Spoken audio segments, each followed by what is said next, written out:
How's it going, guys? I hope everybody's doing okay with this crazy pandemic stuff going on. But with that aside, I'm actually having a very special day here because I'm reviewing one more awesome Godox light.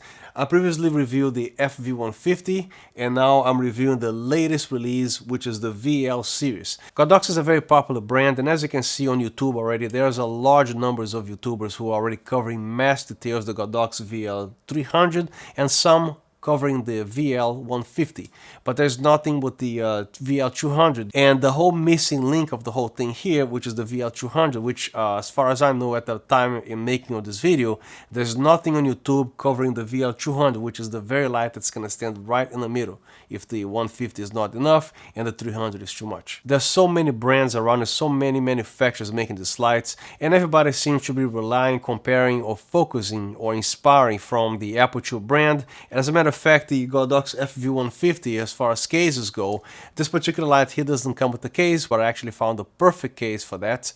I can show you or link it down in the description if you have this light and need the case. But the VL series, they are focusing on every detail comparing or relating to the Aperture light. This is the case that they make. It's not the type of case that you can actually stand on with being like a 250-pound guy or whatever the crazy stuff that they do. But this is something that I'll require, and I think that's a little silly. So the case is very durable and very similar to the Aperture. As you can see, the interior here, every component is separate and everything is cushiony. Even the reflector, they have a little riser thing for the thing to sit on it. And as you can see inside the case here, there's a little bit of like a piece of wood going on with more cushion.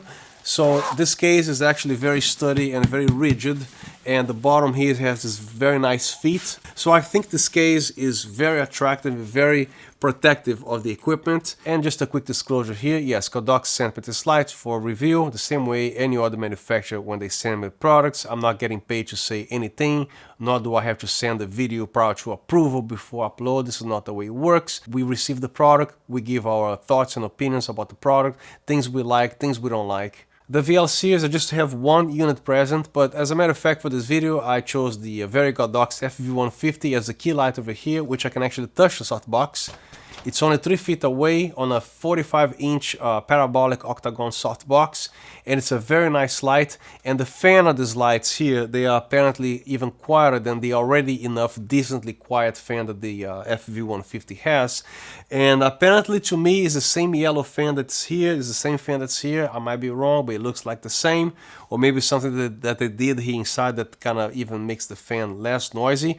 But this is the actual fan noise of the FV150. Since it is hooked up here, I'm gonna show you guys about 5-6 seconds of it.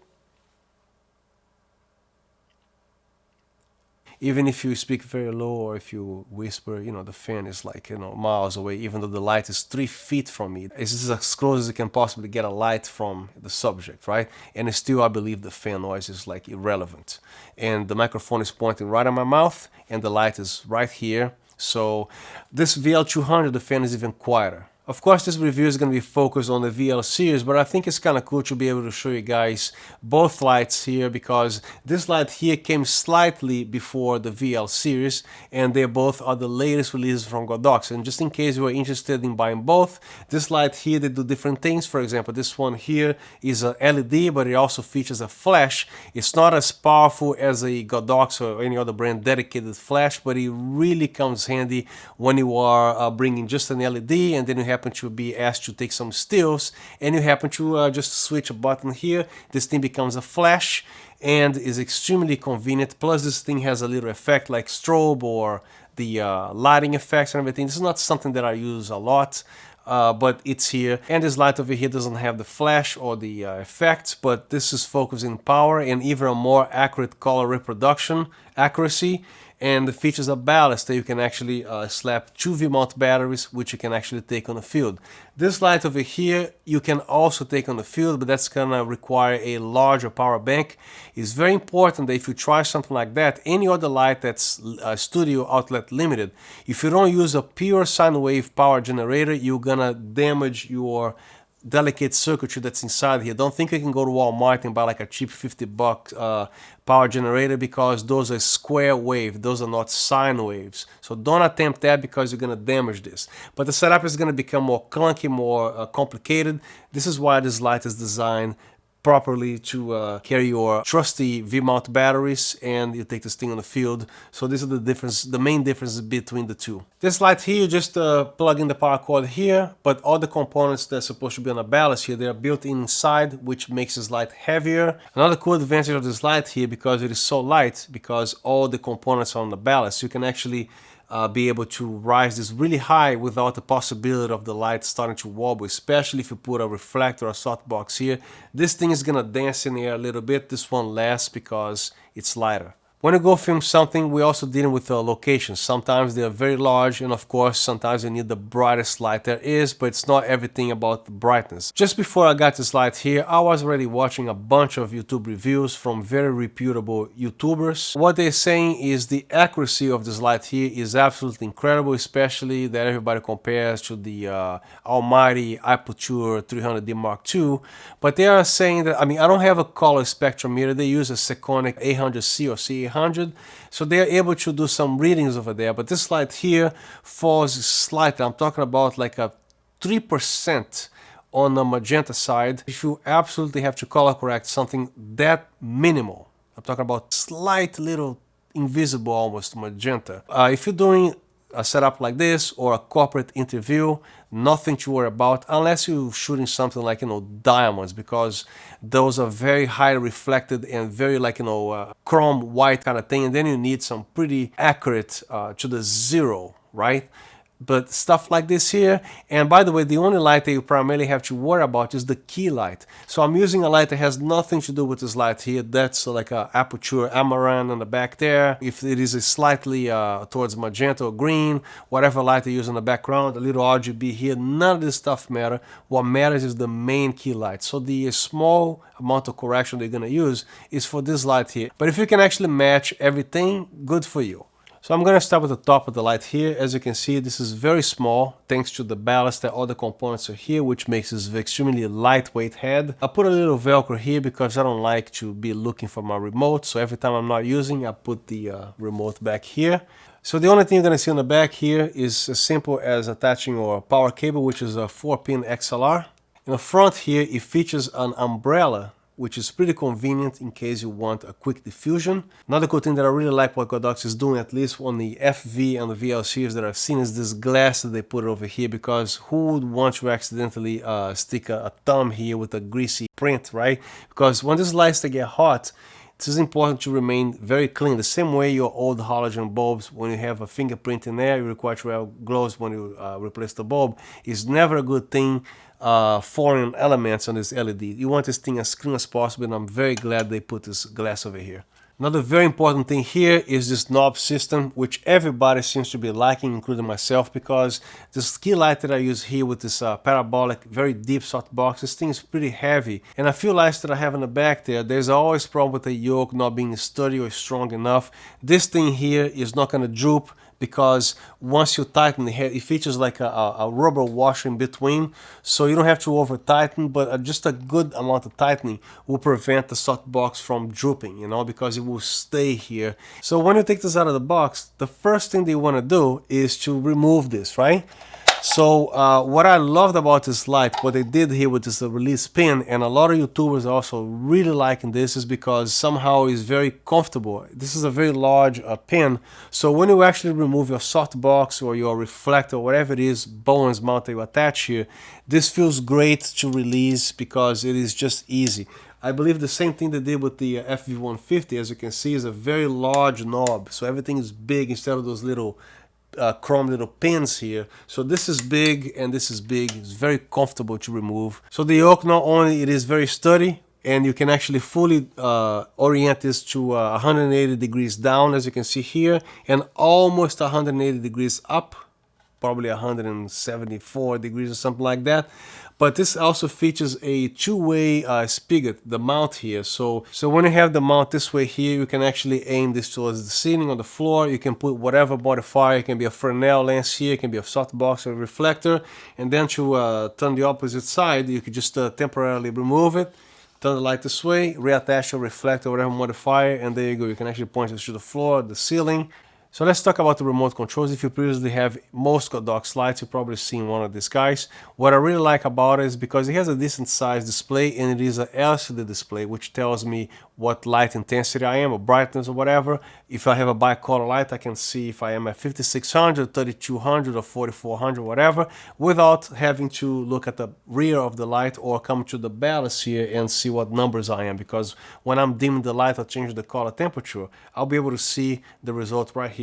Now the interesting thing is, this is the latest release from Godox, the VL series, which comes with an older remote. This is the Godox RC-A5 Mark II, and the FV150 came slightly released behind this one here, and this one features RC-A6 remote. So the first thing that you want to see, it has a brighter display, as you can see, it's easier to see in the dark. And this one here also has a compatibility. Sure, I thought these remotes were gonna work on every single light, because the RC-A5 Mark 1 or Mark 2, every other light panel from Godox that I have, and the other lights, they always work. But this one here only seems to work with the FV150, and there's more.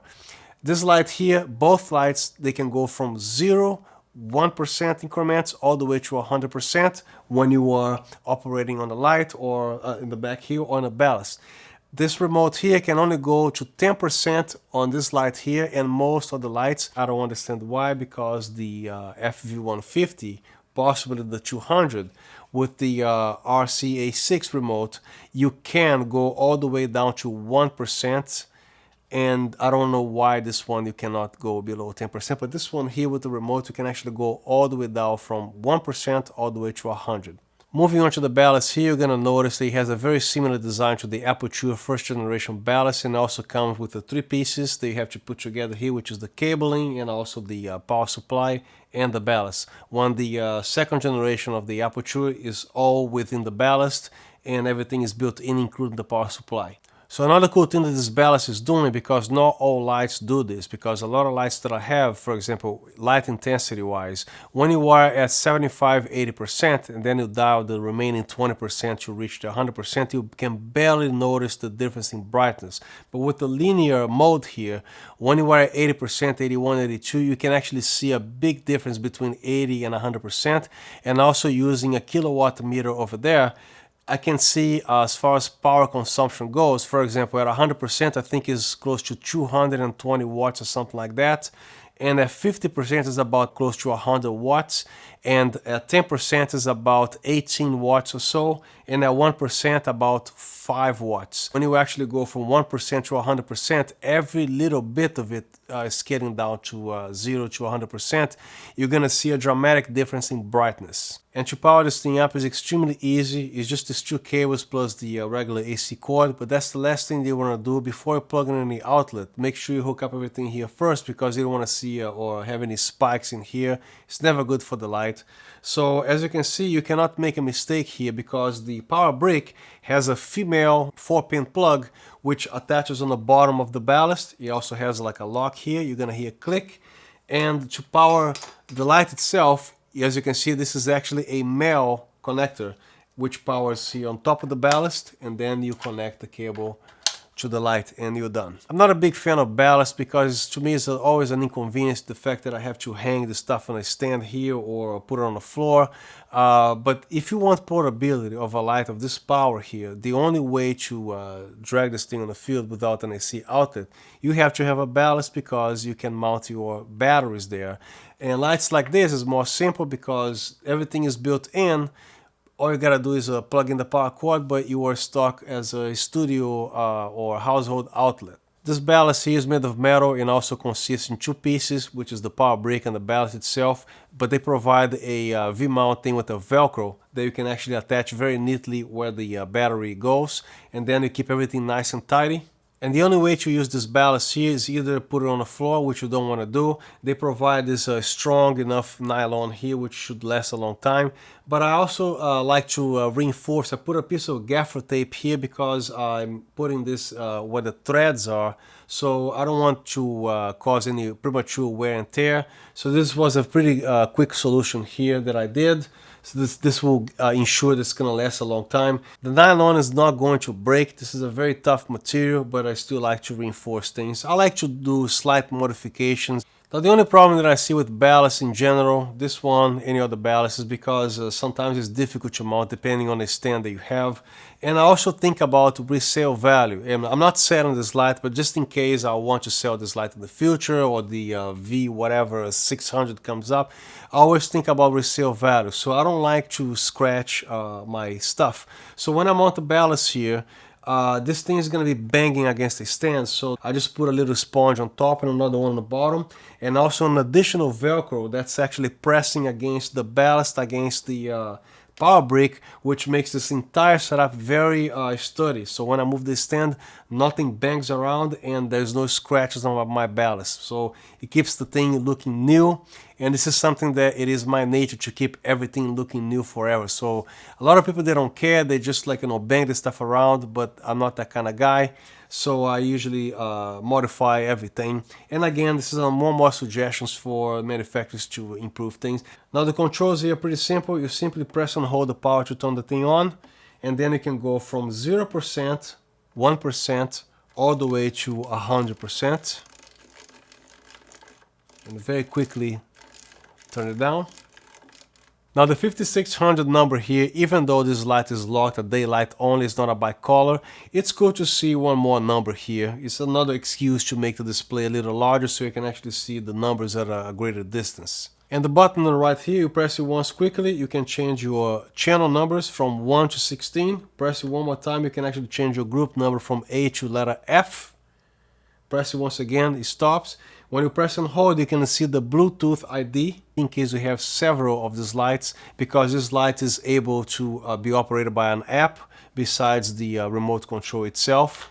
And the application is very easy to operate as well. Another cool thing to know about this light here, in case you're doing an interview in something extremely tight, like an elevator size little room, and you need the absolute silence, especially a light this powerful. The VL300 and the 200, they both only turn on the fan with the setting above 35% in brightness. So if you leave this light at 35%, I believe the fan will never kick in.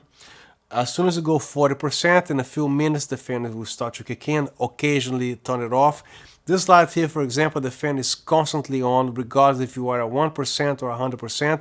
But this particular light here, the fan kicks in and out, comes and goes. Below 35%, there's no fan kicking in. Now I'm going to be showing you guys the fan noise of these lights over here.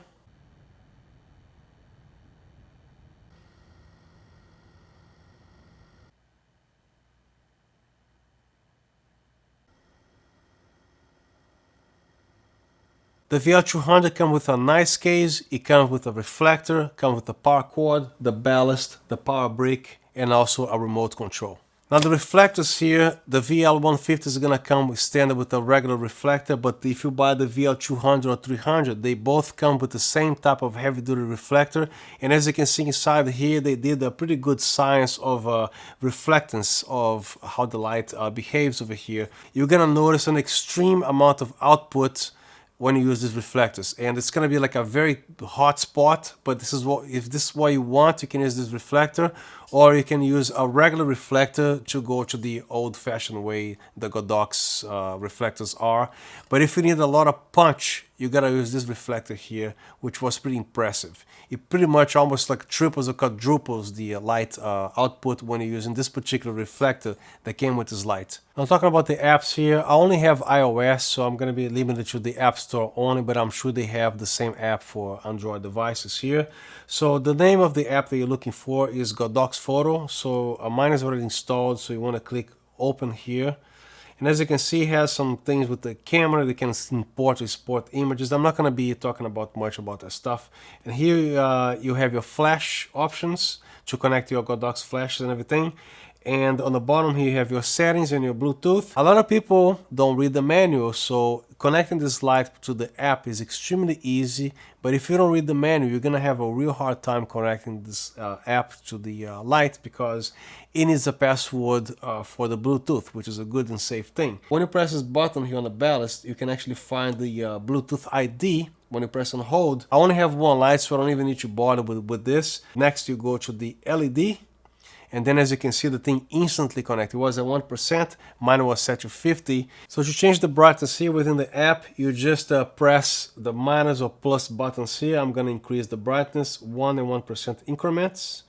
Or you can go decimal by sliding real quick left or right, 30%, 40, 50, 60, all the way to 100. But when you tap like 1 and 1%, it goes a little slow, but when you go decimals, you know, it's really fast. Now you can't actually tap and hold, because if you tap and hold, you're actually going to be muting the light. I love that dimming thing that it does there, but you know, to resume, you just tap and hold again, it goes back to on. So you can only tap here to decrease or increase the numbers, and you can do again the decimals. Now on top here you have your channels from 1 to 16, and lock, it locks everything, that's self-explanatory. And the export, I think it has something to do with images or whatever, I don't know what that is, and it doesn't matter because I just want to go with what really matters with the light here within the app. So this application here, when installed, you're going to see more groups here. I only have one VL series light, so I actually turn off the extra groups and options. But when you tap this plus button here, you're going to see the group B, C, D, E, F, right? So I don't need it, so I'm going to turn them off. Now when you press over here, you can actually customize now your color temperature in case you have a bicolor light. I'm gonna leave it at 5600 because it doesn't make any sense to leave otherwise another color temperature. And then on Bluetooth here, you have your ID right on the bottom here, and the setting, you have your flash mode and firmware updates, modify passwords of the regular 0000, the Bluetooth passwords. You can put your own password here if you want, up to 6 digits. I think they are numbers only. You can reset data. I'm not going to. Hit cancel. Language selection, I think you have English, Chinese simplified, and Chinese traditional only. And then help. So on the help button here, you have a little fireworks going on. And then you have the usage of the user interface. And then next one, it tells you that you can actually slide left and right and stuff like that. And there's a bunch of other options here. You can actually explore more if you want. Now the cool thing about this whole triangle here between the app, remote, and Ballast, even if you want to quit your app, you can still control or pick up from your remote, turn it back on here, or from here, turn it off, turn it back on here.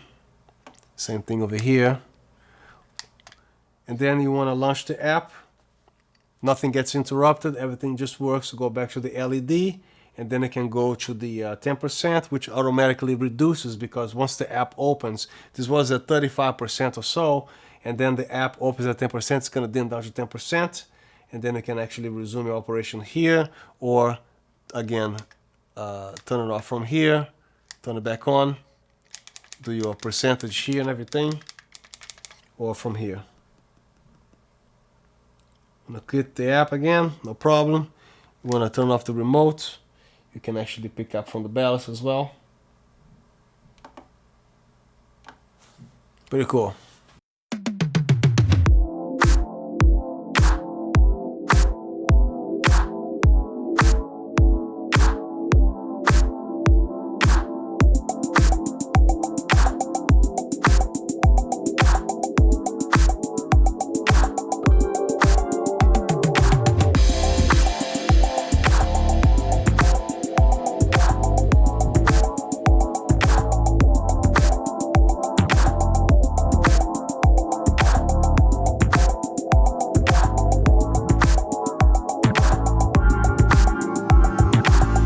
So that's all I got for my review, and I hope you guys found this video useful or at least helpful. And please consider subscribing to this channel for more videos like this, especially if you like lighting. And if you really don't mind, I would appreciate if you gave me a thumbs up, which gives me the idea that I'm doing a good job here and also improves the YouTube algorithms on my channel. So thank you very much again, guys, and have a good day and stay safe.